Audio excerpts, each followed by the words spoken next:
And welcome into another episode of Tobs Talk, everyone. I am Riley Corcoran. The Tobs first half record 15-11. It's officially over, turning the page tonight as the Tobs will open the second half against the Fayetteville Swamp Dogs, the team's 7th meeting out of 12 this year. The left-hander Christian Slaznik will get the ball for the Tobs.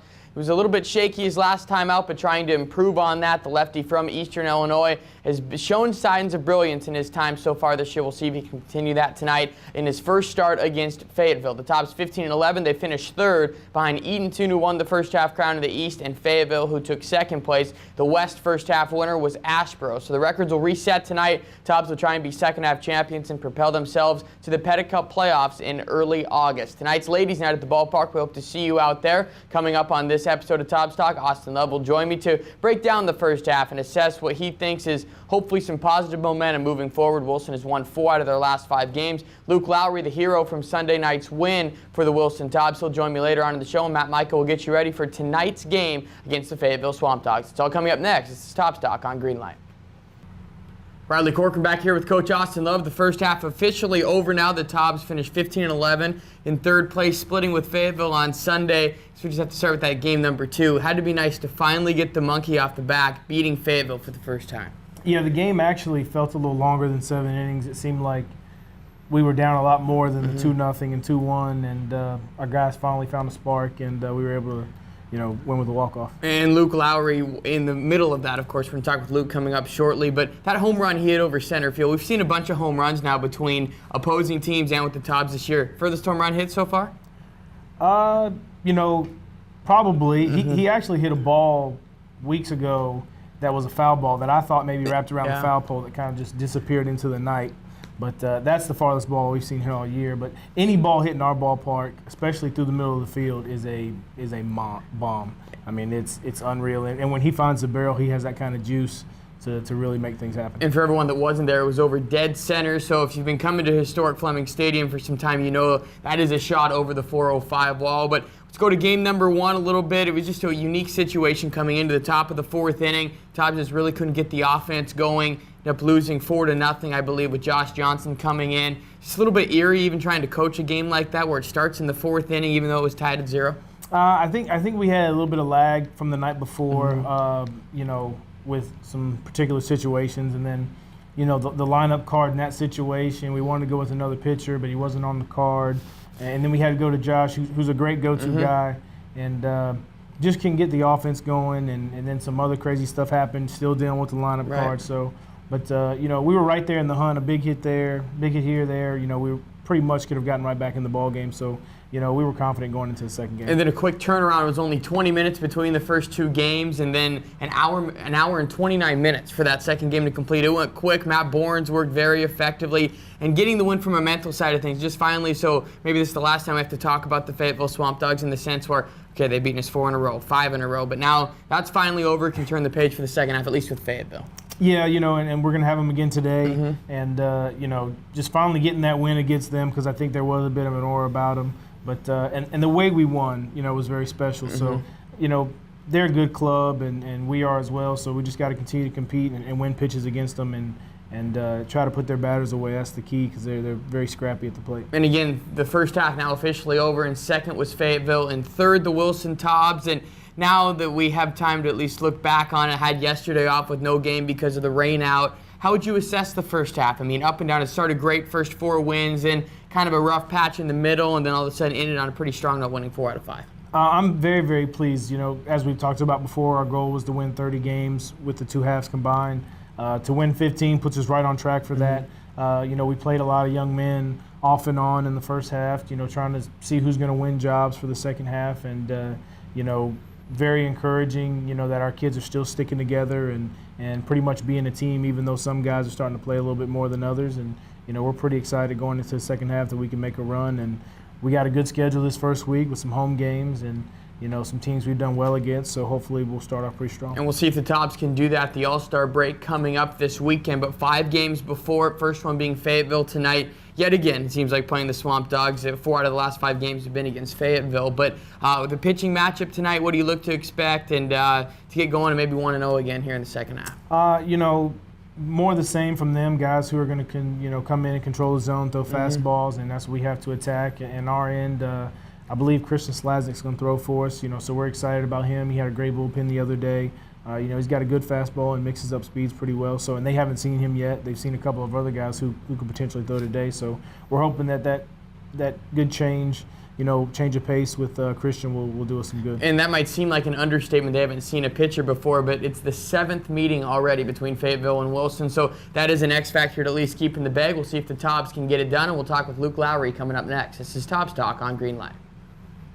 Riley Corcoran back here with Luke Lowry, the hero in Sunday night's doubleheader, and getting 2 big hits with the walk-off double as well as the home run. And Luke, we'll just talk about that game first before the whole season in general. How did that feel? I mean, that home run that you hit was a moonshot. We just talked with Coach Love about it. Said it was the furthest home run he's seen at least this year. But I guess assess that at bat with you hitting that over 400 feet. I mean, honestly, I've been struggling of late, so I've been just trying to put the ball in play. And that one I got a 2-strike count, and the guy hung a curveball, and I just put barrel on wood, and the wind's blowing out a little bit. So I give myself a little 180 credit with that one. But I mean, it felt good off the bat, and just the RBI double with that. Just Coach Love and I talked about when a guy was crashing on a bunt, just pull it back and swing, because there's no point in putting a bunt down when a guy's literally 2 feet off of you. So just kind of got lucky and snuck it right past the third baseman. Yeah, and that was something I was just going to ask you, a little bit different approach, because you came up there, I mean, to bunt at first because the leadoff runner gets on and Jimmy Lupins, you're just trying to move him over. To have that mindset in there and all of a sudden switch,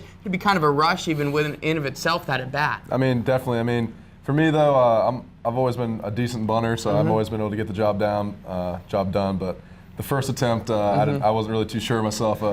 Pretty much tried to bunt a ball that was in the left-hand batter's box, but I mean, just Coach Love, we had talked about that, so I mean, pulling it back and swinging it. I mean, we kind of talked about that, so it was all good for that one. And second on the team in slugging percentage right now. You said you've been struggling a little bit by your standards, but to have a game like that, maybe something to propel yourself to bust out of a slump, or how do you look at something like that even after one game? I mean, definitely just trying to get barrel on wood, and I mean, ball on wood, and basically when I've been hitting the ball, I've been hitting in the gaps, and I've been getting a lot of doubles, and lately I've been getting some home runs, so just trying to keep the approach and put the ball in play a little bit more often than what I've been doing, so we'll see how it goes. And again, you look at the average about it, but I see some of your at-bats. I mean, in Wilmington, you had 2 backside doubles. That's something that's improvement in of itself. How tough is it to try and keep a positive attitude and at the same time you're playing every other day, it seems like, especially at catcher, just that rotating position. Tough to really get in a groove, but how do you keep a positive light on it trying to improve? I mean, definitely my biggest thing this summer was to come in and just work on defense, because, offense is always up and down, with anyone that you're going to be. So basically keeping the defensive mindset and getting out there and, worry about my defense more than my offense. Offense will just take care of itself. So, I mean, hopefully, like you said, a couple of doubles here and there, hopefully I can get myself on a roll. And 6 doubles already for Luke, 2 home runs, a bunch of RBIs to go along with it. But I want to talk about the team camaraderie with you specifically. I talk about it with the guys pretty much when they come on here, how this is a tight-knit team, but on the bus rides, you're the guy in the back of the bus that keeps everyone together. Always has a good time, but just talk about the team chemistry these guys have. I mean, it's pretty incredible. Yeah, I mean, definitely. We have we call it the Tobs twerk team on the back of the bus. After wins, we like to celebrate with some dance moves back there, but we definitely try to keep it loose on the bench, and try to get the guys playing loose the whole time, because we don't like anyone getting tied up, because that's when you don't play well. So we try to keep everybody loose with different things that we say and stuff like that. So. I mean, if you come out to a game, you'll definitely be able to see it. So it's just a good time all around. And on or off the field, you can see it with Luke, no doubt about it. And this team, the ceiling of it, I don't think anyone has reached it yet, in the sense where there's a lot of talent as far as the teams that you played on in your career. How would you assess the Tobs from being on it in the sense of where they can go at the end of the year? I mean, definitely, I think we have a chance to win the Pettit Cup, and I think we have a legit shot. And I mean, the teams I've been on in the past, we've had a lot of good guys, but I wouldn't say that anyone's been as tight-knit of a group, like you just said, as we are, and I think that's really going to help us down the stretch. And I don't know. I'm really excited to see how it goes. And Luke will definitely be in the centerpiece of that. And you come from a baseball background. Your brother, a Johnny Bench Award winner. I mean, he pretty tough to maybe live up to in the sense for you, but a lot of pressure on you throughout it. But how is it to have someone like that in your corner with your family and all the background of him being a great catcher at the college level? I mean, it's awesome, because every time I can just talk to him, and he's been through everything I've already been through, and I mean, it's great. And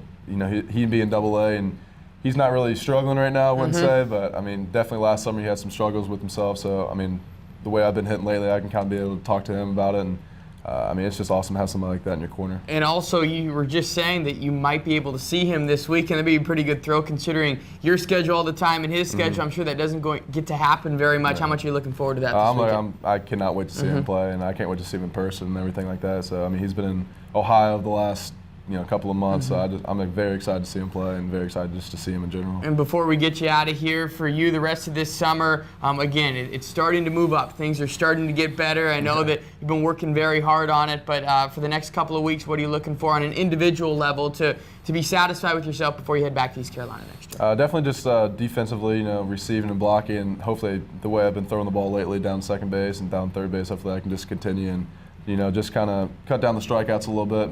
Put the ball in play, so we'll see how it goes from there. Luke Lowry on to Terry was the hero in Sunday night's game. We'll see if you continue it, and Matt, Mike, and I will break down this matchup against Fayetteville coming up next. This is Tobs Talk on Greenlight. Riley Corcoran back here with Matt, Mike. The first half officially over for the Wilson Tobs. We'll assess that shortly, but a doubleheader split against Fayetteville might seem like, a split, just salvaging it. The Tobs finally get their first win against the Swamp Dogs. They fell 4-0 in game number 1. A little bit, at least from an offensive standpoint, weren't there all the way. But game number 2 was the Luke Lowry show. He had a home run, walk-off double. We just talked with him. But how'd you assess the doubleheader, Matt, for the Tobs on Sunday and being able to at least beat Fayetteville for the first time this year? I was very impressed with Luke Lowry. First off, I saw early in the year all his athleticism, his power.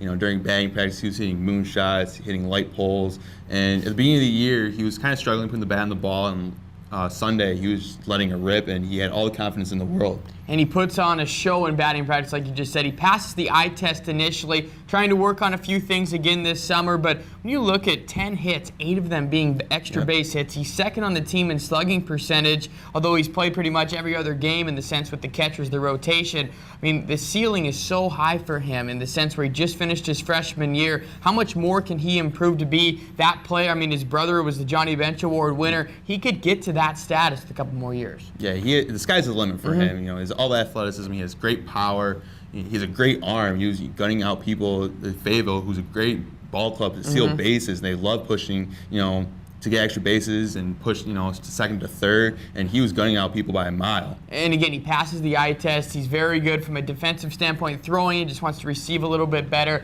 And again, watch out for Luke Lowry in the next couple of years. But the Tobs' first half's in the books, 15-11. They finished in third place behind Fayetteville barely, then behind Edenton, who won the first half crown. You have to feel pretty good moving into the second half. They built some momentum, winning 4 of their last 5 games with the rain out last night. But your first half assessment, I guess, at the Tobs. Well, from last year, this is our first year being here, it was kind of a struggle last year, and this is a huge turnaround. The team is, clicking. Great chemistry earlier in the show. We talked about the team chemistry. Luke Lowry spoke about, the tightness between the group, and the town, the city of Wilson, is just feeding off their energy. And again, a big week for the Wilson Tobs. They host Fayetteville tonight in the fireworks game on Thursday. And from a social media side of things, make sure you let everybody know, I guess, to stay in touch and be there for that 4th of July game. Yeah, 4th of July this Thursday, the only fireworks show in the town of Wilson.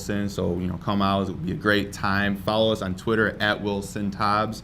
Follow us on Facebook at Wilson Tobs, and our YouTube and Instagram at Wilson Tobs as well. So it makes it easy for everyone. And in the sense of tonight, playing Fayetteville again, third time in the last 4 games, it's the Fayetteville Swamp Dogs. I mean, the 7th meeting out of 12, these two are getting very familiar with each other. Christian Slaznik will be on the mound. Somebody Fayetteville has not seen. We talked about it with Coach Austin Love a little bit ago. It's a bit of an understatement. You have that ace in the hole in the sense where, hey, they've seen JT Brubaker twice. They've seen a couple of guys multiple times, but they have not seen Christian Slaznik. His last start was a bit shaky just in the first inning. What does he have to do to shut down this Fayetteville team that's very well coached and very fundamentally sound? Well, he had a good bullpen the other day. I watched him pitch in the bullpen, and he was working on with the coaches with a couple things.